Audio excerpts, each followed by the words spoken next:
Boom, shaka laka. You already know the vibery. It is who KVN, who run the city. It's tea time. It's Big Fan Breezy. It's Saturday. You already know. I messed that up. I usually say it's Saturday. It's KVN, who's who run the city. It's tea time. It's Big Fan. I mixed it all up, but so are we still here. Yeah. Yeah. uh, 3 days after the trade deadline, Mm-hmm. both teams made a move or two. You One. know what I mean?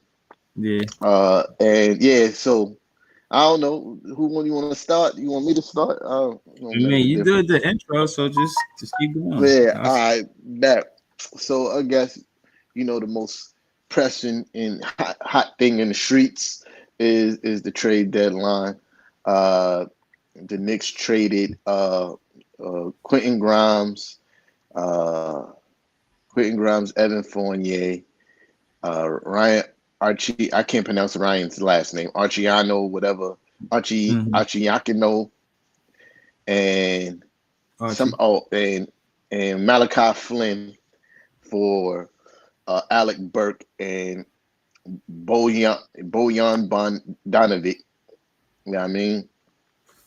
Uh, and overall, Bogdanovich. Big, big. yeah, yeah. Overall, I'm satisfied with the trade.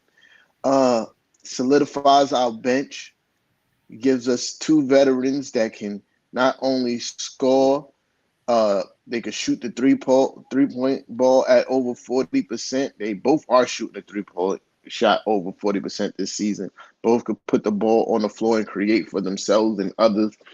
Uh, and to me, major bench pickup, bro. Major bench pickup. This is exactly what we needed when we was healthy. We was crunching teams with we was crunching teams with a weak bench. Now you got scoring power off the bench, and these both guys they could defend. Both Bondanovic may not be a lockdown defender, but he's definitely serviceable on a defensive end. He's far from what you would call a cone, so we don't really lose much on the defensive end. And he could play the three or the four. So it could be times when we have a small lineup out there with Precious Achua at the 5, Bogey at the 4, and Josh Hart at the 3, Alec Burke at the 2, Deuce McBride at the 1. I'm very comfortable going into games with our bench coming out with that lineup. Very comfortable. Uh, Masterclass yet again from the front office. Uh, you know, Bogdanovic this summer they was asking for 3 first round picks for Bogdanovic, and we didn't even give up 1 first round pick for him this year. This year again is another situation similar to OG, where they was asking for 3 first round picks for OG Anunoby, and our front office get him without giving up 1 first round pick. Uh, with these moves makes us still very flexible for the upcoming summer if we feel the need or the opportunity arise to go after a bigger name.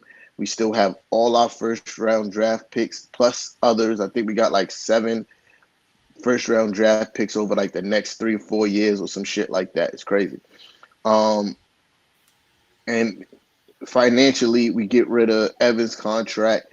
We stay very flexible, and I'm satisfied, bro. This is something that we very needed. Bogey's a 20 point per game scorer this season, bro, and Mm-hmm. on like 46 or 47% from the field. And to have that being able to come off your bench is valuable, especially when the Knicks is looking to make a deep playoff a run. Both of these guys got playoff experience. Good job, Leon Rose. Kudos, man. Kudos, Chef Kiss. You keep cooking, bro. You know what I mean? And I'm gonna land the plane there. Oh, okay. Shout out to you. Listen, man. On the other side of the bridge, a little different story. You know what I'm saying? It's kind of rough to be honest with you, but I would see upside in Dennis Schroeder being on the team because he does what Ben Simmons doesn't do, and that's be available. He started 33 out of 51 games. I mean, yeah, he started 33 out of 51 games. He played 51 games. He's disgruntled because he wants to everything that he Start. wants out of the start out of this from Toronto Raptors, he's going to give it to Brooklyn Nets. That's being in the starting lineup, even if there's some dust that Ben Simmons decides to kick up about being the starting point guard. Realistically, he has to be healthy to be in that argument. Truth is, reliable wise, Dennis Schroeder was a good pickup for the Brooklyn Nets. He may not be as dynamic as a Dame Lillard that we probably sought after, or a Ben Simmons and his, reputation and what he did and his resume. But I mean, it's nothing to sneeze at. You know what I mean? He played good basketball over the summer with FIBA. I wouldn't say he's a attack like a point on point attack defender, but he definitely is a good perimeter defender. So ultimately the Spence uh Schroeder trade I like. The Royce O'Neal losing him for second round picks, I gotta shy away from saying that was a good look. I can only imagine they try to load up and get something better in the future. But the direction of just giving up a first for Royce and getting back 3 seconds, fans feel a way about it, kind of looking at it like we lost that Royce O'Neal trade. And some would argue that we won the Dennis Schroeder trade. But I think he impacts the team. I think he impacts winning. I think he is somebody that is going to have Mikal Bridges that play off ball the entire game for the most part. You could see him in the lineup with Mikal Bridges a lot because the difference between him and DSJ is that you can respect you have to respect Dennis Schroeder on the pick and roll more than the DSJ. For with Dennis DSJ, you can expect him to go to the basket on a pick and roll. But Schroeder, he might hit you with a midi, maybe a 3-pointer. But it's more. He's more offense than Ben Simmons and DSJ. And I think for a long time in the fourth quarter, part of the reason why teams would be able to catch up is because they knew there was a 5-on-4 when they wanted it to be. They could either put Clax in foul trouble or put Ben Simmons in foul trouble, and they never really had to worry about them scoring the ball. So they would have defensive strategies to, along the lines of doing so. So yeah, he does some. Dennis Schroeder brings something that we didn't have, and that's point guard being able to create his own offense to extent. He averaged 13.7 before he became a Brooklyn Net. And I'll say this before I land the plane. There's nothing to sneeze at. There, you got some history with Lonnie Walker. Look for chemistry between Schroeder and Lonnie Walker. They played on Lakers together, so take that for what you will, But I think that's a good thing for the Brooklyn Nets. Now I'll land Yeah. the plane. Fire Sean Marks. He's trash. Sean Marks is trash as a GM. He's horrible, bro. Y'all definitely needed a bigger move than Dennis Schroeder. Uh, definitely needed a bigger move than Dennis Schroeder. Dennis Schroeder, he's not all the way trash, but he's definitely super mid. Uh, his FIBA game does not transfer over to the NBA at all. This is like the second time, like in FIBA, I watched him, go crazy. But then he back to the NBA and be super mid. And I feel like that's exactly what happened with him in Toronto. Is exactly why the guy who's way younger than him came in off the trade and immediately took his starting position because he's not it. You feel me? He's not it. He is a solid defender. I give you that. But he's not consistent on the offensive end. But he always give you effort on the defensive end. I'll give you that much. Like he's a pest. You feel me? He's definitely a pest. He's an on-ball pest. But he's mid, bro. And when I saw the trade, I was sitting there and I was like, that's what I did, literally. That's the laugh I did. Because I was like, this ain't it. This ain't what y'all needed. This ain't what y'all needed. Y'all needed more big man help with rebounding. You know what I mean? And y'all needed a more dynamic guard than Dennis Schroeder. You feel me? When we missed out on, well, didn't miss out. When we didn't trade for DeJounte Murray, I was like, ah, shit. The Nets is about to get DeJounte. I just knew it. I just knew it. I said, there's no way that the Nets don't come away without getting DeJounte Murray now that we out the race. And then the time was going by. The time was going by. And then I get the news. Yeah, I traded Spencer Den shitty for Dennis shittier. It's crazy. It's crazy. Crazy. And Sean Marks is still trying to help KD out. It's wild. Sending Royce O'Neal over to Phoenix for almost nothing. It's kind of crazy. Royce O'Neal definitely has greater value than what y'all got for him. Like, he's in cahoots, man. He's in cahoots with KD or something. Like, they got like a friend pact or something because he's still trying to help him. He gifted Watanabe by not re-signing him, right? And KD put the call in, give me my guy Watanabe. Then call Sean Marks. Yeah, we kind of want Royce O'Neal over here. And yeah, Sean Marks like, okay, KD, just give us anything. Just give us anything. Now, we did trade a first round pick for this guy, right? So what? We traded a whole first round pick for this guy. Give me 2 second rounders for this guy that we traded a first rounder for.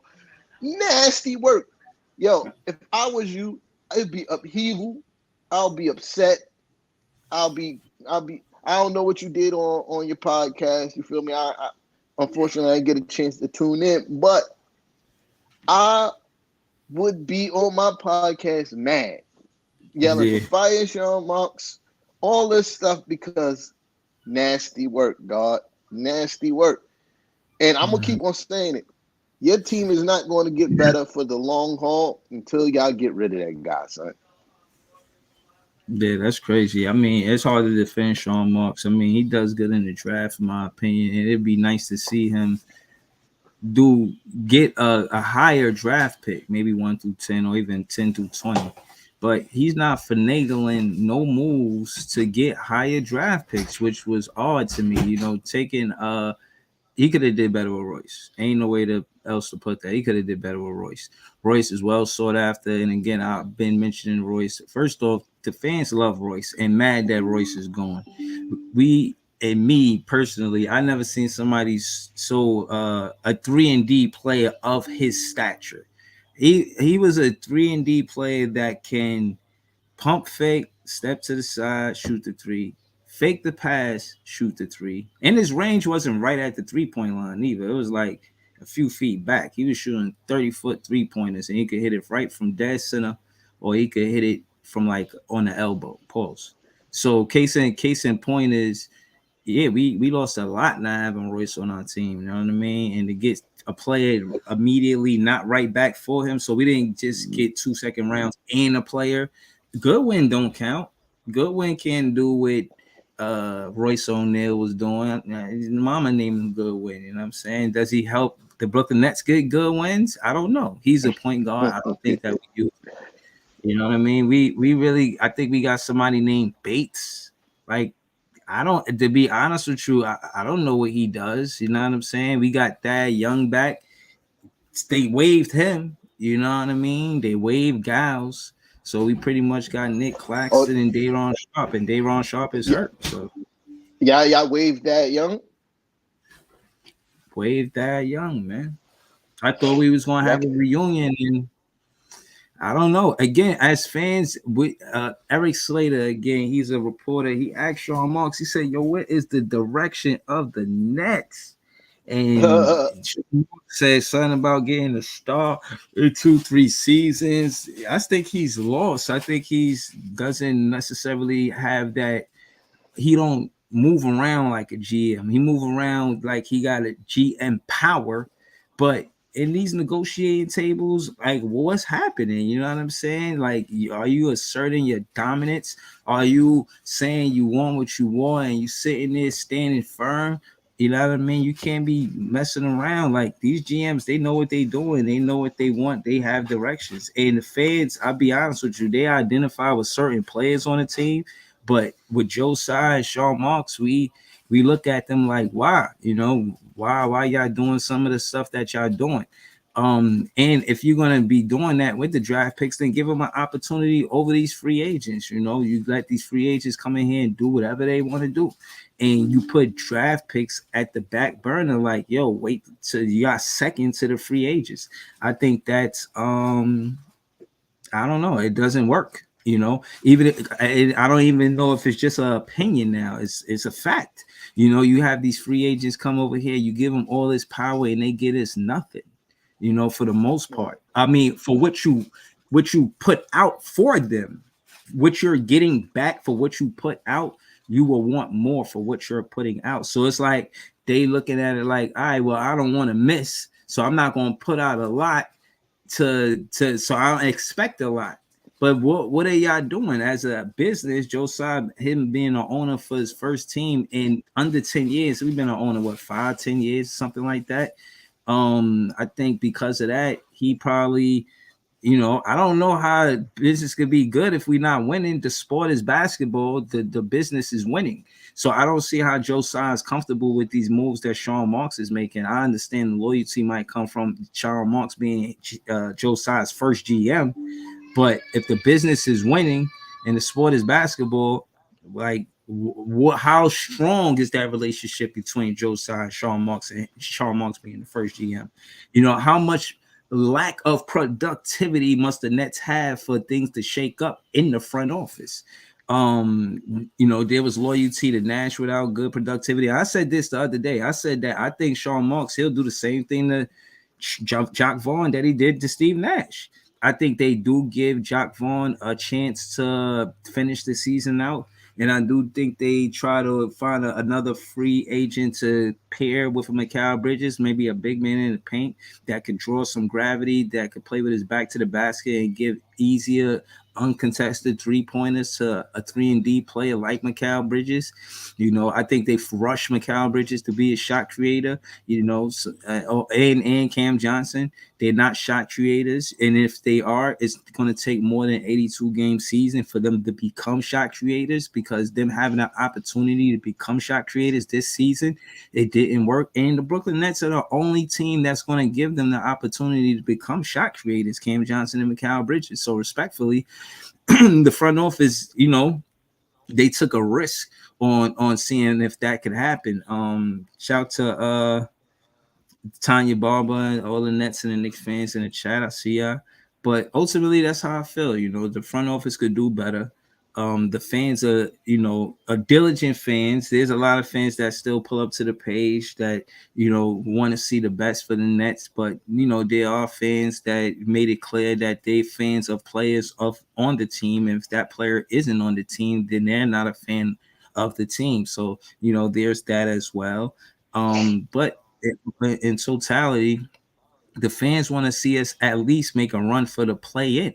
You know, with all of the things, with the odds against us, we still want to see a play in run. We know we felt the electric energy it was when both teams went to the playoffs. And frankly, I'm a fan that want to see it. Even if we a low seed, even if we get up at ninth, 10, and we gotta face the eighth seed to be the eighth seed in the playoffs. I at least want to be good enough to do that. Let us play a good enough brand of basketball so we can at least compete to be in the eighth seed. I ain't even asking them to go to the playoffs. I don't see us being a sixth in the NBA going into these last 30 games, which we play the Spurs tonight. And all my predictions were wrong last week. I said we would be 3-0. We were 0-3. There you have it. You know what I'm saying? So at the end of the day, in this next game, I hope Schroeder can make a difference. He was at the game game. He left Brooklyn. I mean, he left Toronto. Like, fuck you guys, pardon my language. I'm out of here. The first time we got the trade that day, I believe he was at the game that day. So shout out to Schroeder. I think he's gonna come in, stand on business, and I think he really got something to prove. And I always do So say that Schroeder is definitely somebody who played with a chip on his shoulder. Hopefully, when he comes to the Brooklyn Nets, for various reasons. So you said a lot, but the one thing that kind of stood out to me in the beginning, right? Uh, he said, "Breezy, you said y'all was gonna beat us. I'm disappointed." That's hilarious. Yeah. So, um, yeah. So you said Sean Mark said in they what's the direction they plan on trading for a star in what 3 to 4 years or something like that, right? Something like that. How well you won't have to probably wait till about 4 years because your salary cap is in shambles. You got Ben Simmons making 40 mil. Nobody's gonna take that contract next year. Nobody. Not one single team in the NBA is gonna take uh, a single digit scorer per game that make 40 mil. Not one. Right?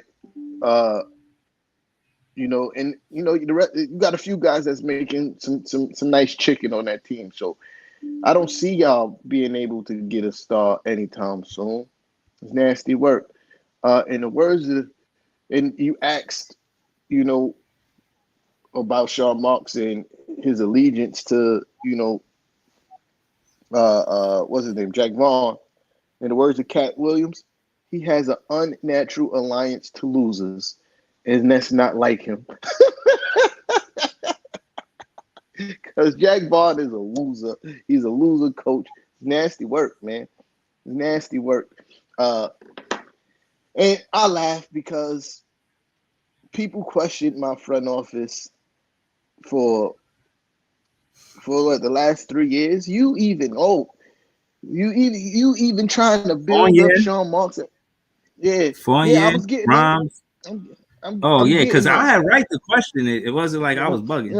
No, you was bugging. Cause look, and I'm explaining you Kemba why. Walker, Fournier. I explained these things to you before, so I explain it again now that it's hindsight, so you can see that I was right. Right. So boom, Not at people the question time you that front wasn't. of them. I'm about to explain to you. I'm gonna explain to you. You wasn't right then, and you still not right now. So let me explain to you why I was right this whole time. Right. So, like I was saying, uh, people questioned the front office, said bad things because they had a setback from Rip. Soon as they got here, we went to the playoffs. First year that Leon Rose got here, hired Coach Tommy T, playoffs, right? We did have a setback with Kemba Walker and Evan Fournier. What I said was when we got Kemba Walker was a low risk, high reward. The low risk was that we was able to get off that contract the very next year, right? The very next year, Kemba Walker was gone. We're back in the playoffs. Evan Fournier stayed around, but it didn't hamper us enough where we still couldn't make positive moves. You feel me? Like, that's the thing about this front office. They never have us bogged down to a situation where we can't move off of. Like, even if you look at our superstars contract, they're very favorable contracts. If we wanted to trade Julius Randle, mad people would take Julius Randle because the value they getting versus his contract. He's outperforming his contract heavily. Same thing with Jalen Brunson. Same thing with Mitchell Robinson. Same thing with all our guys. They would be easy contracts to move, right? So again, like I said, even with Evan being stuck with Evan for as long as we was, it did not hamper us from making other positive moves. In that time while Evan was on the team, we still got Jalen Brunson. We still got OG Anunoby. We just traded him to get to fortify our bench. These are master classes. And in the whole time of doing these things, we negotiated down the value of players who they were asking for multiple first round picks for. They asked for OG was the very year before they said they wanted 3 first rounders for OG Anunoby. They wanted 3 first rounders. We gave them 2 second rounders. And RJ Barrett, who wasn't fulfilling his destiny as a third overall pick. And I'm sad to see Quickly go, but Emmanuel Quickly. Then you go to see TuneIn Sports just said it was robbery. It was robbery what we just did to Detroit. Robbery. Like I like Quentin Grimes, but Quentin Grimes struggled. You feel me? Like he struggled offensively. He was never really consistent on the offensive end of the floor. Uh, and we weren't playing Evan at all.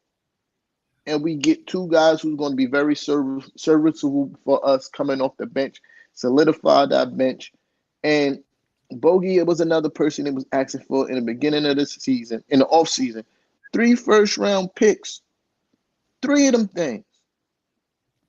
And the whole time I was telling you, when you was criticizing our front office, I was telling you like, yo, we are not stuck in any move that we made. We still have flexibility. That was the theme that I've been running with the whole time you was criticizing my front office. We're still flexible.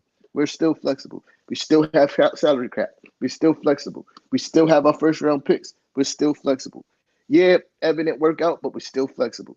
Kemba didn't work out. We got off that contract quick. Like, they're doing a masterful job. Masterful job. In comparison, all caps should be tipped. You wish your front office was doing as well as Leon Rose and Worldwide West. Absolutely. You know what I mean? I'll land the plane there because it looked like you're waiting to rebut. I mean, I don't want to cut you off, and I don't want to start that rumor. All I'm saying is, the only thing I said for that season is not a low risk, high reward because y'all gonna miss the playoffs with those transactions, and y'all did. Otherwise, as far as any other transaction your front office has made, I didn't frown upon it. When y'all got Brunson, you didn't hear me frown upon it. You could check the game tapes. When y'all got OG, you didn't hear me frown upon it. You could check the game tapes. Any transaction outside of that season where y'all missed the playoffs, I did not frown on none of that. We got our own problems. Like you said, I've been focused on what we got going on. I turned to the game before to see if y'all was losing and y'all was up in the fourth quarter. I turned it off. You know what I mean? Like, there's no reason for me to. I know y'all playing a good brand of basketball. I don't care. It's not that I don't want to see y'all play a good brand of basketball. I want the Brooklyn Nets to play a good brand of basketball. I want our team to be better than the Knicks. I do. And besides that, I can't how you say, I can't pretend I'm not going to acknowledge what I see y'all doing. Since I've been doing the podcast, I've been paying attention to the team, what they doing and not doing. That being said, yeah, I feel like right now with those last two games that we gonna play, y'all, even though it got playoff implications, and I would love to see us ruin that some type of way. If it's a game where we beat y'all and y'all lose home court advantage, yes, as a Brooklyn Nets fan, I want to see that happen. I want that to happen for the Brooklyn Nets. If we could do that, then that'd be great. As a fan, we could hang out. I won't say hang our hat there, but we could definitely say, yeah, you know what I'm saying. We did some damage. But having other teams outside of the Knicks and the Knicks come to the Barclays and we lose in the Barclays, it's hurtful. We just went on a wild home game stretch. Like, we play like around maybe 8 to 10 home games as a recent. You feel what I'm saying? And I wanted us to see us win all of those games. We didn't. You know what I mean? We got better on the defensive side of the ball, but by doing so, I haven't seen Jack Vaughn adjust when we get injuries. He doesn't have this quote unquote next man up mindset. I've heard that being said by KD and Kyrie when injuries happen. I've heard John Vaughn second these opinions, but when the time comes, he does not know how to make the necessary adjustments to say, okay, Day'Ron Sharpe is hurt. Let me get some of these players from the G League, or just put Giles in the game because he's been sitting on the bench the entire time, and he shows at practice that he does want to play. They waive him. They said they gave him high praise, and at the end of that, they waived him. So definitely, as a fan, and I'm looking at it for what it's worth. Schroeder can help this team, but so much. I don't think he's a needle mover. And to the trade talk, shit, DeJounte Murray didn't get traded. Atlanta was like, nah, I'm not taking no office. And to my point, DeJounte Murray was hoping on the way to the trade deadline. I mean, absolutely getting game winners. So I think he had 3 of them. Bruh, they didn't even trade him. It's not like you we know, did bad, like we couldn't get him. They didn't trade him at all. it, I think the Atlanta Hawks are committed to being shitty this season. They committed to being trash, and that's fine for them. Kudos for them for just packing it up and going, hey, this might not be our year, guys, and we're just going to lose. you know, because I think with the right moves, they could have fortified their future or improve their team in some aspect, and they chose to do nothing, which is kind of wild.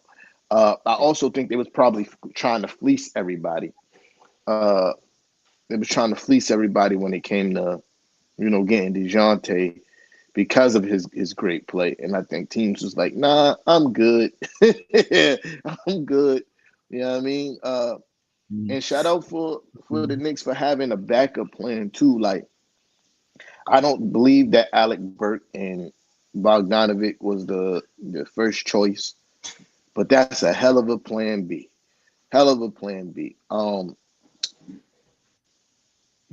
Since you were speaking about Jack Vaughn, this guy Jack Vaughn is comedy, bro. What he said after the Cavaliers loss. Uh, I want to know what's the Cavalier coach name. I want to know what he said to his guys because maybe we can use that for our guys next time.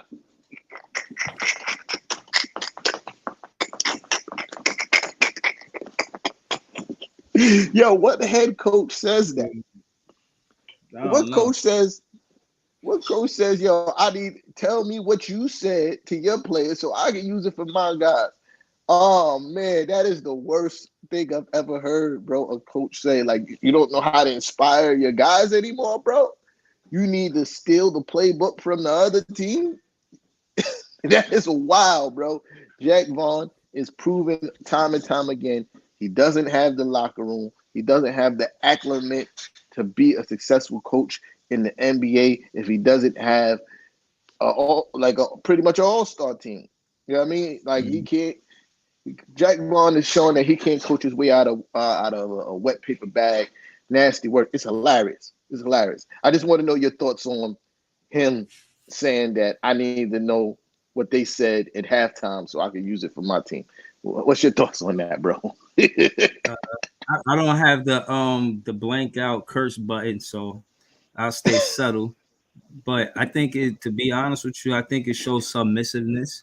I think it shows that you're not an alpha coach. I think it shows that you don't have what it takes to represent the city of Brooklyn. If you're going to talk like you're going to lead a bunch of guys who never really had an opportunity, this is a team with an opportunity to actually show they could do something. And honestly, Jack Vaughn, I thought the same of you because everything that happened with you and the Orlando Magic.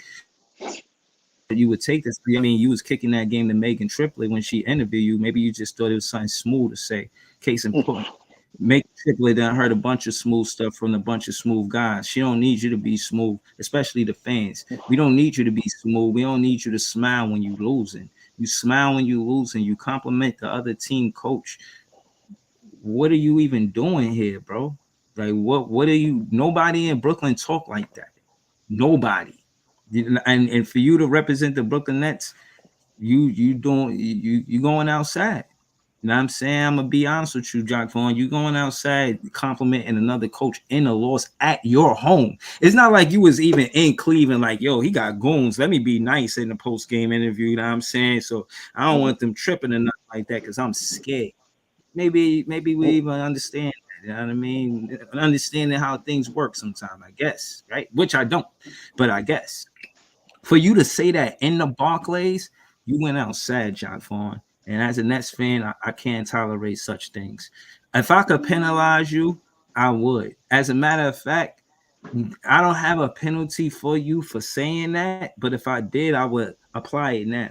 That was truly nasty work. You can't leave the locker room. They gonna think it's betrayed. They like, damn, Jared Allen over there, Karis LeVert over there. Maybe he right. Maybe I would be getting more minutes and more opportunities. Maybe Jared Allen feel that way about you too, Jock Vaughn. Maybe you feel like, yeah, you know what I'm saying? That whole team over there, besides Kenny Atkinson, they want to give me an opportunity. I come over here, I get the opportunity, and I show what I can do by getting the opportunity. So maybe Jock Vaughn in the front office are wrong for not giving opportunities to the players, and them seeing same players go other places and get the opportunity and actually flourish. You know, Sean Marks, Joe Tsai, and Jock Vaughn are doing a disservice to the fans right now. And I hurt to say it, but if I don't say it, I'm pretty sure T-Tom gonna say it. And every other Knicks fan in this city gonna say it. So as Nets fans, we can't be naive to what's helping the Brooklyn Nets and what's not helping the Brooklyn Nets. And realistically, it's not going to be I don't see how they asking us to gain confidence from any of the decisions they made as of recent. You know, I mean, again, I do believe in Schroeder, but when I say they, I mean Jock Vaughn, Sean Marks, and Joe Tsai. You know what I mean? Joe Tsai said his religion is winning. You out here sinning. You winning or sinning. And if you ain't winning, you sinning. Jock Vaughn, if you a religious man and you believe in your religion and you are what is it? A vout. Is it a vout? Yeah, Devout, yeah, devout. yeah, yeah, a devout you know, of to your religion. Then do you pray for winning? Do you where do you go to? Do you go to the Barclays in the house of winning? That's the house that's supposed to be doing the winning. Do you go there and say that we're going to win? Are you at the games? Are you participating with the fans? Like, where is the engagement? Where is the reason? Y'all not fitting to sell Nets fans short. Y'all not fitting to do us bad and have us missing a bunch of playoffs and act like we like y'all want us to just support y'all, and y'all not giving us a winning product. The other day, Sean Marks say we gonna give y'all a sustainable a product to root for. Prove that with the decision making and with what you do going forward. Because as of now, I've had to I was had the door closed, locked. I had to put 5-6 locks not to let the Nets fans in and go crazy. As a recent, I took the locks off. I opened the door wide open. Go crazy. You know what I'm saying? Sean Marks, Joe Tsai, and Jock Vaughn, y'all are not protected by Nets fans. We don't respect a lot of y'all handle based on the things that y'all have done. And if y'all want the support, y'all gotta do better. I'm gonna be honest with y'all. Y'all got us looking like we need a whole half or something. As a fan, we definitely want to go to the play-in or the playoffs, but we'll take the play-in to play the play-in game and then go to the playoffs at the 8th or 7th seed. We'll take it. But Jock Vaughn, you got to be more accountable, especially if you feel like you say this, that, and the third about the plays. But when it comes down to the nitty gritty, you thinking you need advice from other coaches. The best thing you could do is call Coach Pop and get advice from him. Why you gotta get advice from an opposing coach you just lost to? Like, come on, Jock Vaughn, make it make sense. So that's how I feel about it. I went on a whole rant on my page. You know Yeah, what I'm saying? So you just went. we You ain't just happy. went on one. You just went on one just now, just to let you know that was a whole rant too. Yeah, man, Yo, it's but upsetting, man. It's upsetting. uh, so briefly, I want to jump into some more Nick stuff, and then I got another question for you about something I seen on my Twitter feed.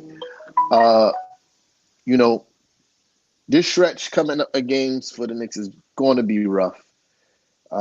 We got to find a way to pull out games because the whole damn team is hurt. The whole well, see we, you know why that's bad because we were just out of the second round last year. Look, and I saw your No, he comment said the earlier second talking round. about He said the second round, not the first round. get get out of. Oh, have y'all done it since 2004? Nah. All right then, relax, bro. You feel me? Relax. And y'all talk about all the times y'all went to the playoffs, but y'all barely get out of the first round. We both got just as many playoff series wins in the time that y'all been here. That's bad spicy talk. right? And I saw your comment earlier talking about maybe we could get a championship for the first time since 51 years ago. When have y'all ever got a championship? Thank you very much. You feel me? You worried about the wrong things, Andre. You're worried about the wrong things. Worry about getting your team out the cellar basement of the the standings right now. Instead of worried about if the Knicks going to win a championship, you should be focusing your energy on how to get your team to win basketball games, how to get your coach to coach, find his own identity as a coach, and not be a beta coach. You know, pretty much what Big Fan Breezy was saying. He said he's not an alpha. You're not an alpha, you're a beta. You feel me? Stop being a beta coach and looking for help from other coaches. You know, if he needs some coaching advice, he might as well call Coach Tommy T so he can give him some game. For that matter, you know what I mean? Mm. Like, come on, man, don't do this. Don't do this, Andre. I got smoke, bro. Let's not do this. You feel me? But back to what I was saying, you know, uh, we, these next stretch of games gonna be rough. The whole entire team is injured. You know, I'm not one of those people who use injuries as an excuse for wins or losses, but when 4 of your 5 starters are on the injury list and a backup, you you got to be like, all right, we lost this one because we're playing G Leaguers. We had 2 G Leaguers play last game that didn't touch the court for the Knicks all season, right? So it's going to be rough these next upcoming Versus games. who? Who you talking about? We play the Pacers today. I mean, all of them until we get healthy. Be perfectly honest. Like, we don't know if Jalen Brunson going to play tonight. Oh, you serious?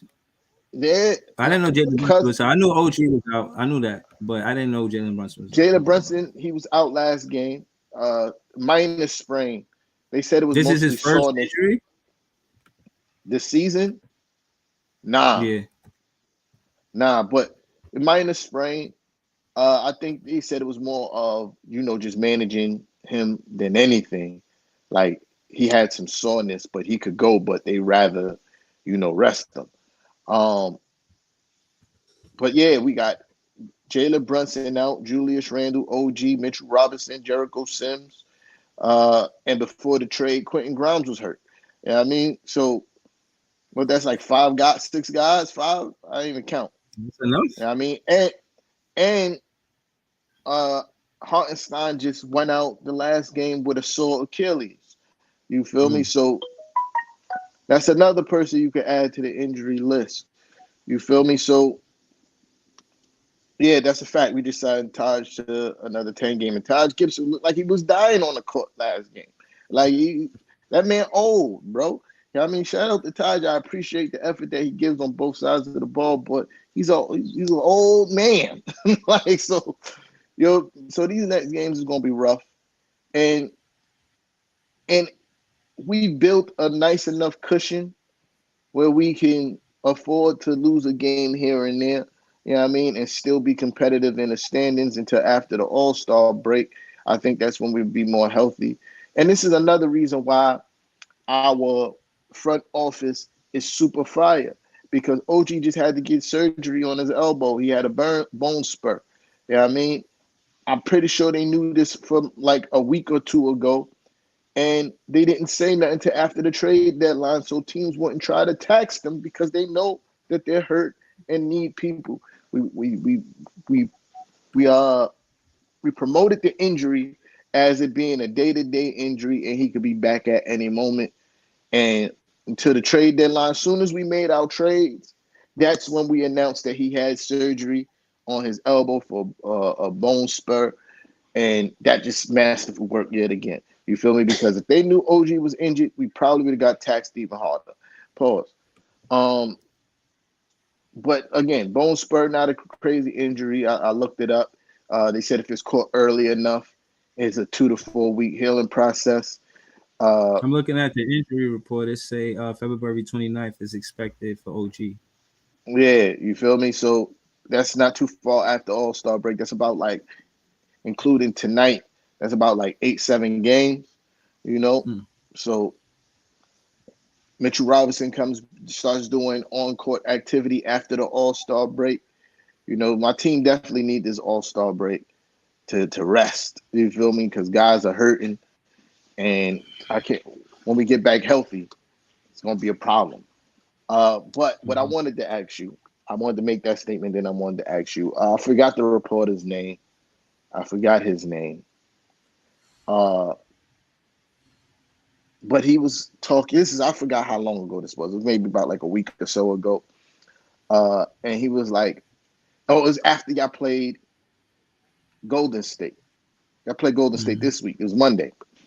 Yeah. Uh, he said, "Yeah, the the Nets." Pretty much, I'm paraphrasing because I don't have. I was looking for it while you was talking. I couldn't find it. I'm paraphrasing. He said the Nets culture is diminishing, and he says every game he goes, there's more fans. It seems like there's more fans for the other team than it is for the Nets in the building. He said you hearing increasing chants for other opponent teams players throughout the building, and he pretty much said it's because of the product that's being put up on the floor, and the culture in the Barclays is getting worse and worse. And this is a guy that Um. he's a reporter, and he seems like he attends a lot of games because of his job. That's all I'm saying. mhm. I think he definitely was selling it because he's a reporter, but there's some truth to it because, I mean, realistically, you're not gonna get 100% attendance of Brooklyn Nets fans when Golden State come into town. I mean, they just had a dynasty just a decade ago, last decade. So like, come on, man. You could really say that, but realistically, they're gonna have fans. Growing up, that's the dynasty. It's like when I was growing up, the Chicago Bulls was a dynasty. You got these kids growing up, or these fans growing up. They rooting for the Golden State Warriors. Okay, I ain't tripping off that. Then who comes in town? Dallas. They probably boo the hell out of Kyrie. You know what I mean? But they love I heard it Luca. wasn't even like that. Everybody. But And I'm that's just another saying. thing too. He said To the reporter's I'm point. sorry. Yeah, nah, Well, what is he said that what you call it? Uh there was no atmosphere for Kyrie. It was like a regular Thursday night, regular whatever day it was in the Barclays. Said there weren't Mhm, really any kind of reaction to Kyrie, which was crazy. Yeah, I mean, which is mhm. crazy because you would think Yeah, there would be a reaction. yeah. Jay went to the game. He said he didn't. They didn't give him a tribute. You know what I'm saying? None of that. They ain't. They gave more props to Kevin Durant, which is wild. He asked for the GM and the coach to be fired. Why you propping that guy? You know what I mean? But again, He but was right. just the whole. Yeah, you know what I mean. But why is the G? Why is the Brooklyn Nets doing something for KD after he said that? You know what I mean? And he kind of he frowned upon the whole organization, and y'all do that, and then Kyrie come. It just seemed personal. And my thing is, I don't know how y'all going to attract free agents to come here and actually play a good brand of basketball, and not just make it business. And you'll take their contract because as a recent, that's what it looked like. You're willing to take the contract. They're gonna do business with you. They're gonna come out. They're gonna play basketball, but it don't necessarily mean they're gonna come out and they trying to win. You can play basketball without trying to win. And if you want to change the culture, you got to do right to the players that you already got on your team so they could represent the players that want to come to your team. Katie and Kyrie wouldn't be attracted to play here if Kenny Atkinson didn't set the culture the way he had it. Y'all took the culture setter in Kenny Atkinson and I got him out of town. You know what I'm saying? So that being said, yeah, I expect that. And Donovan Mitchell, he got fans in New York. You know what I mean? So he from New York. So you know what I'm saying? That's gonna happen. So with these specific three teams, I figure it's very easy for him to say that. Like how convenient that you say when we versus these three teams. But case in point is I can't trip off that. Fans are fickle sometimes. So I'm not even tripping off the fact that there's going to be different fans from different for different teams inside of the Barclays. And you can't expect fans to some fans are fickle enough to say if the Brooklyn Nets are winning, I'm a fan. If the Brooklyn Nets are not winning, I'm not a fan. So you're not going to get Yeah. fans like me all the time. You're just going to it is what it is. So this is this is my thought on the outside looking in. Uh, when KD and Kyrie came, there was an influx of fans. Guys that came over with KD and Kyrie. They became net fans because they either like KD or Kyrie or both. Then you get another influx of fans who's fans of James Harden. Um, and that bolstered the fan base mightily. That had y'all sticking your chests out, thinking y'all was running shit around here because y'all got fans from all around the country who's primarily a fan of one of those three guys or all three. Look, Barry. Barry's one of them. He trickled into the who run the city cook culture sphere because he's a KD fan, you know. And once KD left, so did Barry. Barry's still here because he fucked with the gang, you know what I mean? Pause. But you know what I mean? Barry's still here because he rocked with us. But as far as a Right. fan go, he's gone. He went to the valley. Oh, he's out of You feel me? Yeah. Huh? He went to the I said, oh valley yeah, and he's out he just like trolling you. You feel me? there. So I think what you're seeing now is the last remnants of those guys and the fan base that they brought along to the Brooklyn Nets, mixed with what you said. I'm not saying that what you're saying is wrong. Yeah, I mean, with the fickle fans and all that stuff. Uh, yeah, I think it's a mixture of both. Why you seeing, more opposing teams, fans pulling up, and y'all not buying out the Barclays as much as y'all should. You feel me? But I get it. I get it. It's a rough time, man, and like you said, fans are fickle, and a lot of your fan base live in Jersey. You feel me? So there's that too. You know what I mean, you got Brooklyn, but a lot of your fan base came over too from the New Jersey Nets. And who wants to True. travel from New Jersey to Brooklyn to watch y'all lose? I don't know who wants to do that. That seems like I'm gonna be honest. a out of That happens a that lot. seems like a That, that seems like that seems like an out of the way trip for L, bro. You know, nah, you can do that at the crib. yeah, no, I for one could say that I see a lot of fans game night. We play the Spurs tonight. I expect them to see them tonight. But yeah, to your point, we definitely as fan base want to see a winning product. Like I said last week, we were 0-3. Before we come back next week, we got a lot of basketball. Can't lie to you. Today we play 6 o'clock versus the Spurs. Play Boston on a back-to-back Tuesday and Wednesday. And hold the fuck up. Yo, is that fair to us? We play Tuesday, Wednesday, and Thursday? In the No way. Thursday game in Toronto? No way. Bruh, That's doing us cap, bro. bad, bro. That's cap, Nah, the bro. fix is There's no in, way. man. The fix is in, man. What's going on, Yeah, man? y'all was already stinking, bro. You don't do that. Yeah, hold on. Nah. Look, I pulled it up. I pulled it up. Oh nah, that's crazy. Oh no, I'm No, wrong. that's I'm wrong. wrong. I'm wrong. I'm Yeah, wrong. that's That's because of February the week. 22nd. Right, Yeah, right, right, right. The last yeah, game of basketball before the All-Star weekend is Wednesday, the Valentine's Day. yeah. Then the next game is the 22nd. That would be after the All-Star weekend and everything. So all teams get a 7-day rest. Mikal Bridges needed the most. Mikal Bridges needed the most, man. Take a break, bro. But to the schedule for next week, Saturday, I will say that we could beat the Spurs. Boston probably wash us up. What could I say, man? At this point, I'm just keeping it real. You know what I mean? I try to be One and optimistic as two. possible, but yeah, definitely 1 and 2. Unless Schroeder could impact winning that much, but we'll see. I don't want to count us out. I'm not saying it is impossible, but I do see us winning versus the Spurs today. I think the matchup between Clax and Wimby is going to be interesting. I think it'll be entertaining to see that. You know what I'm saying? I'm kind of excited to see that. That being said, yeah, Boston is a tough act. They lost less than 15 games. They number one in the standings right now. And when I look at the standings, I look at it like realistically, we might come back next week and be in the same spot. You know what I mean? Realistically, I want to climb. I want to climb in the standings. You know what I mean? We're not even right out of the play, and we are out We 21, 20 and 31.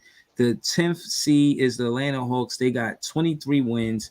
I don't coming back next Saturday. I still got us the 11th seed in the NBA, to be honest with you. And that's maybe, because Toronto might have an easier schedule than us. We play the Spurs in Boston twice on a back-to-back. That's tough. So, we might be 10th or 11th seed coming back. That's me just being honest.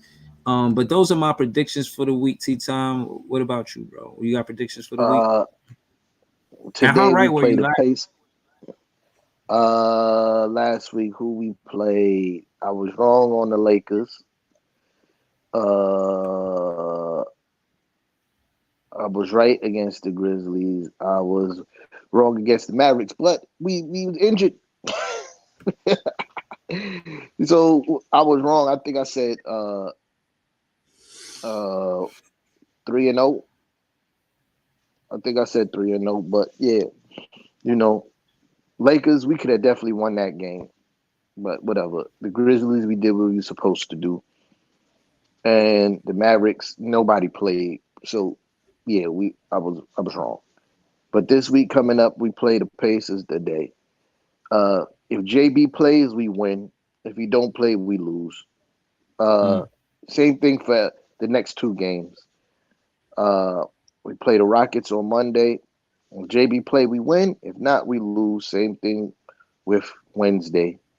If JB play, we win. We play the Orlando Magic. If not, we lose. So I'm just going off of the health of the team right now. And as of right now, I got us 0-3 because we're not healthy. Right? They said Nobody's playing. Jalen Brunson is a game time decision, so he might play. Yeah, they said the same thing last game too. You know what I mean? So Okay. I'm not really pressed if we lose the next three games and go into the All Star break. The Sixers has been losing as well, so we Mm-hmm. still probably will be in fourth because the Sixers been getting packed up left and right. Uh, and what's the? Oh, they play the Wizards. They might win today. You know what I mean? They play the Wizards, but the Wizards was playing good last night against Boston. But yeah, they play the Wizards and the Miami. They play the Wizards, Cavaliers, Miami Heat. Oh, now, yeah, we definitely stay in fourth place, uh, leading into the All Star break because the Sixers ain't gonna catch us. But I got us going 0-3 over this week because injuries. But after All Yeah. Star break, we about to turn y'all niggas up, man. Everybody, y'all on notice. Hold on. Yeah. Jack City says, y'all remember when Nets had billions of fans and Breezy was running around saying Nets fans are the best fans? Ha ha, good times, good times. I just want to let you know, I started in every stream I do, every with the same quote. So I'm not just saying that. I'm about to make it merch. You know what I'm saying? So, that being said, I don't look for it to be a bestseller, but I'm about to make it merch. Yeah, man. And the draft picks, they weren't really worth mentioning, so I didn't. You know, uh, we'll get into that another time. But I don't know how long T Time has. How much time you got, T Time? I got a little bit of time. What's up? No, just checking with you. But as far as injuries for the Brooklyn Nets, I got Dayron Sharp still out, and he's instrumental to us winning. I'm not gonna lie, he's somebody that could determine whether we win or lose. Cameron Johnson is out, fine with me. You know what I'm saying? I don't like him in the starting lineup. Not that I want him injured, I just don't want him to start. I want him to come off the bench. Let me be clear. Dayron Sharp. Excuse me. They keep pushing it back. They said February 10th. Then they said February 13th. I don't really know his timetable on when he'll be back, but I do expect him back after the All Star break. Lonnie Walker. They said he's a game time decision. That hamstring injury is delicate, for lack of better words. You know what I'm saying? You never could tell if he's going to get big minutes because even if it is a game time decision, and he does play. They got Lonnie Walker on 20 minutes max most times. You know what I mean? He plays limited minutes. So we got I would say the most feasible game to win is today. You know what I'm saying? Uh, but Wemby in the Barclays, this will be the first time that he's gonna be there. I imagine there's gonna be Spurs fans there. They're not even a winning team, but to ignore the gravity that a player like Victor Wembanyama brings, far as part of the fan base, I think is naive, and it's not a shot at the reporter, but there's going to be other fans there.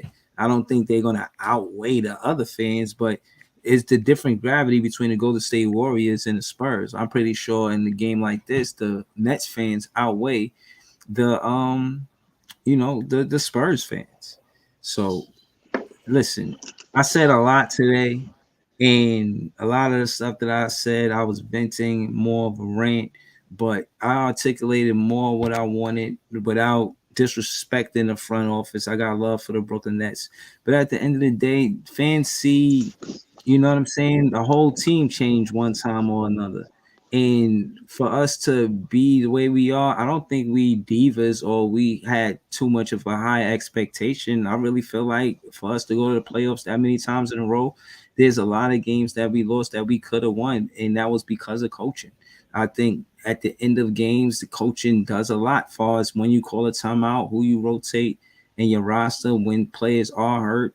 The GM decides who should be on the roster between the Sean Marks and Jock Vaughn. A lot of things could have been different.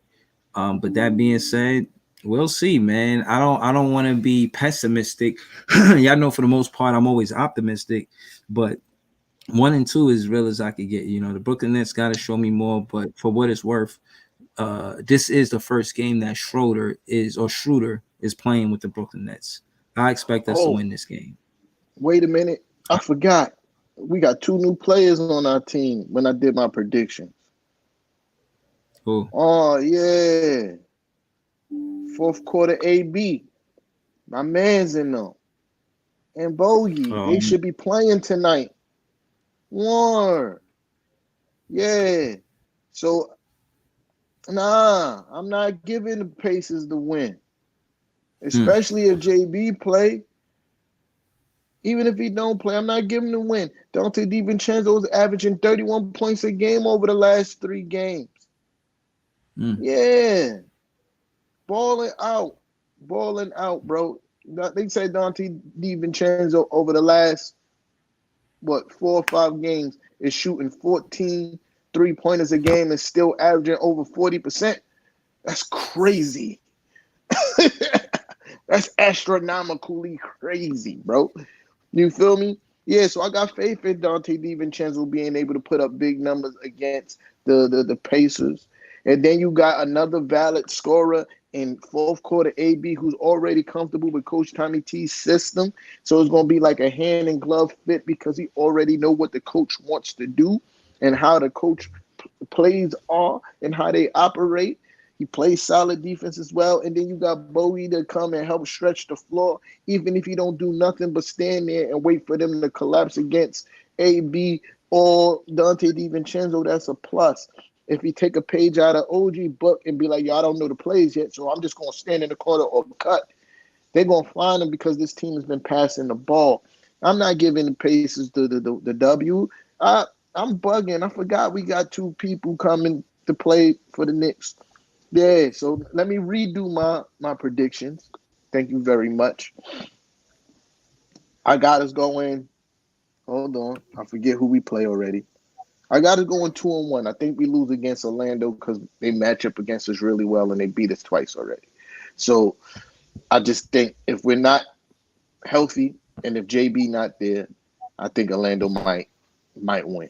But I think we definitely could beat the Pacers and the Rockets. Absolutely. 2-1. You know what I mean? Because fourth quarter AB, Dante DiVincenzo, you know what I mean? The Pacers are not a great rebounding team, which will help us out tonight because Isaiah Hartenstein is probably not going to play today. You know what I mean? mm. So, and we got Josh Hart, who does a great job on the boards. But yeah, and I think Orlando Magic, why we lose too, is because that's the one thing they did well against us when we were semi-healthy. was rebound against us. Orlando Magic did, and without Isaiah Hartenstein, uh, that's going to be more pressure on Precious Achiuwa to have big rebounding game as well as Josh Hart, and I think they have the size to make that really difficult for us. But yeah, 2-on-1 because of fourth quarter AB, and I gotta find a name for Bogdanovic because I'm on a struggle saying that name all season. Yeah, that's So yeah, bogey. yeah, Bogey, yeah, but I feel like they also call the dude from Atlanta Bogey, and I don't like that. I don't like that. Nope, nope, nope. That's it. I got no more help for that. Yeah, y'all on your own now. Yeah, Y'all gotta find your own no, nickname. Know what I mean? like he wearing uh, number 4, what BB44. You know what I mean? Yeah, I think I might rock with that until I find something better. BB44. You know what I mean? that is terrible. Yeah, it's better than me ruining Bogdanovic all the time. You know what I mean? So yeah, until I find That's a something long better, thing. That runs huh? down Nostradamus. He ain't got that kind of props. Yeah, he just got here. That's a bus Listen, that run down Brooklyn Nostrand Avenue. That yo, shit ain't first in of all, Manhattan. listen. First of all, You gotta pick a y'all tried to Manhattan bus. call y'all tried to call Mikal Bridges Brooklyn Bridges, and he didn't prove nothing in the city. And y'all named him after one of the most historic landmarks in the whole entire New York. Oh nah, The, that's the not. whole We don't call him that no more. I know that's what I'm saying. So don't be mad at me because on the fly that I just made up right now during the show because I didn't want to call him and ruin his name or call him Bogey to name him after somebody else. I just off the fly BB44. You know what I mean? So relax, bro. Y'all gave Mikal Bridges Brooklyn Bridges like his first week in New York, and now y'all don't even want to call him that no more. Nasty You work. gotta earn it. Gotta earn Nasty it. work, bro. Yeah. But So I'm gonna in find closing, another name. I want to say, as a fan base, we did everything that y'all expected us to do. We supported y'all, showed y'all optimism, and again, we still here, man. You know what I'm saying? We rooting for the team to win. If y'all gonna help us win, good. But if y'all don't, then that's how loyalty is. You know what I mean? We still gonna be fans of the team, but just not fans of players on the team. But all in all, being optimistic as possible, I do think Schroeder helps Mikal Bridges become a better off-ball player. I do, and I think he runs a better pick and roll than Spencer Dinwiddie for sure. And he's a better point guard than Spencer Dinwiddie. I think that. I don't want to say that Spencer played a lot of guard, whether it be off guard, scoring guard, catch and shoot, point guard, facilitator. I don't think Dennis Schroeder looks at himself as a two guard or off guard or any of those other kind of guards. He look at himself like it's an on-ball defender and a point guard. So I'd rather have, I guess, a master of one or a jack of all trades. You know what I mean? So bless you. So Yeah. other than Thank that, you. man, I'm good. And Yeah. it's a rough ad for Brooklyn Nets fans right now, man. So in closing, I want to say, you know, Knicks fans was trying to tell y'all on this very show, not just me, my Knicks fan friends in the comments, trying to tell y'all was gonna be fighting for a playing spot this season. Tried to tell you. We looked at the roster. We tried to tell y'all, but y'all was like, nah, y'all hating. Y'all hating. We gonna be we gonna be number 6. We gonna be number 6. You guaranteed Mm-hmm. it, Big Fan Breezy. You I mean, guaranteed I didn't that make a y'all was bet, going. but I did think we was gonna No, be a you playoff team. So you didn't make a bet, but you did make a bet. You did make a bet, no, but not on the I made a seeding. You bet. on Right. the I said that wins. we would Yeah, be, I bet Fresh has $5 that we'd be 45 plus wins. We would have to play miraculous basketball for that to happen. With 30 games left, we got 20 wins. We would have to win 25 out of the last 30 wins. How that happens, yeah, I yeah. show me. I'm So from a show me state. I'm from a show me so state. the saying that Knicks fans was telling y'all that this was a play-in team. Some of us was even saying the play-out team. Some people was even saying y'all wasn't going to make the play, and I was giving y'all more benefit of the doubt. I said y'all would be 8, between 7 and 8. maybe 9. You know what I mean? Like, but yeah, y'all didn't even make that. So that's crazy. But Knicks fans, on the other hand, we have some rough times ahead of us, right? Stay focused because in these last 30 games, 30 some odd games, we will get healthy at one point. And when we do, expect the NBA to be on notice. I'm just saying, Knicks fans, bear with me. Imagine the vision of starting lineup: Mitchell Robinson, Julius Randle, OG Anunoby, Dante DiVincenzo, Jalen Brunson. Coming off the bench, Deuce McBride, Alec Burt, Josh Hart, Bogdanovic, and Hartenstein. You know what I mean? What a time. What a time. What a time. If you seen the way how we played when our start lineup was healthy and the defense we were playing on teams, keeping them under 100 points more times than not, and also scoring at a very good clip with some lapses in our second unit scoring that are going to be gone because we got fourth quarter AB and Bogey, right? So bear with us. We'll be back to win streak basketball, and before you know it, let's get through this All-Star break. You know what I mean? Speedy recovery to my guys. My guy Julius Randle's not wearing a sling or nothing. He's outside with his lovely wife doing activities and stuff. No sling. He at the games, nothing on his arm. Uh, my boy Troll God BJ said we he heard that Mitchell Robinson is already doing on-court activities when the initial report said that he will be doing it after the All-Star break. And if that's the case, that's really good. OG Anunoby had minor surgery, so he only will be out for a couple more weeks. And yeah, Eastern Conference Finals, y'all. I believe we can go to the finals, but I'm being modest. Eastern Conference Finals, y'all. You heard? Let's go Knicks. Chill, man. And shout out to Jack City. Like I said, man, with all of the everything against it, I'm gonna say it. You might not want me to say it, but I'm gonna say it. Nets fans are the best fans. I Cap. appreciate y'all. You know what I'm Cap. saying? But yeah, man. That's all I got. Let's see, Tom. I mean, if you got something more, then I'll stay. But No. I'm just trying to Heavy get. talk. I'm trying to just Bro, listen. get myself As long as you ain't mad, Jay, I'm just saying because, a season ago, 2 seasons ago, it was a lot of heavy talk coming from net fans. You know what I mean? So y'all can't talk no more. It's quiet. These shows are a together. lot more peaceful. These shows are a lot more. These We shows are being a lot honest. more peaceful. We got our own problems.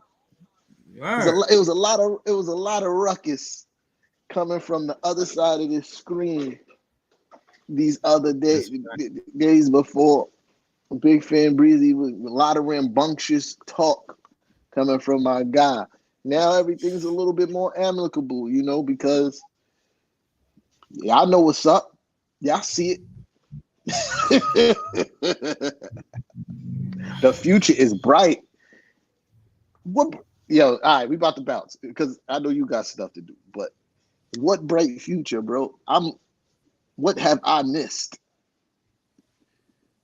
What have I missed? What bright future? I mean, outside of Cam Thomas, I mean, I, like I said, I, today I this is the first game after the trade deadline, and this is the first time we seen this iteration of the Nets play together.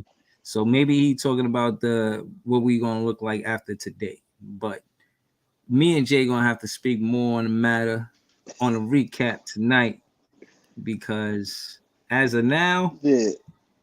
I'm looking at it like give Cam Thomas the ball and let him run the offense and stop doing what we doing. Let's just go the other way. This way, the way we went shooting the offense through these players. Nah, it went back. We got Yeah. to do something different. So Jay, y'all the moral victory nets. Copy. Copy moral victory nets. at least we tried. Gotcha. Not me. I ain't saying that. I represent a fan base that's tired of losing, tired of saying we losing because of injured players, tired of Yo, not having a good coach, and tired. Yeah, I'm tired of all three of those things. So me, I'm more focused on tonight's game than I am the future. You know what I'm saying? I want to see what we look like together with this new iteration of the Nets. he said y'all team been playing. Bro, nah, I'm not giving y'all that. Because I was told in the off season, wait until we have a whole whatchamacallit, wait until we have a whole off season training camp and all that, and we're gonna have chemistry coming into the season. And y'all been playing together all season, and it's still bad. It's still bad. And you know, you say that we've been playing together. Most of the guys that was on the team is gone now. Like RJ, quickly, Grimes, those are major rotational players. They're gone. So yeah, and we're still winning. So now I'm not giving you that. Y'all play to give up. Nah, get it together. Y'all had a whole off season, son. You had a whole off season. Mm. Yeah. Tune in Sports One said coaching matters. I agree with that. I've always said it did. And us believing in JV, he got to believe in himself. You know what I'm saying? You want us to believe in you before you believe in yourself? Lock in. You know what I mean? You talking about you going to ask advice from an opposing coach after a loss at your home. Bro, you got to believe in yourself, man. I want to hear that shit. You know what I'm Yeah. saying? Yeah. Believe in yourself. We'll believe in you, man. How about that? No, that was hilarious. Good stuff. But yeah, yo, shout out to everybody that pulled up. If you didn't already, press the like button. You know what I mean? Please push the Sharing is like button. caring. All that good stuff. You already know the vibes. Let's go Knicks. Uh, Let's we go. see y'all next. Yeah, we see y'all next week. You know what I mean? I won't. Peace, y'all. Next spin.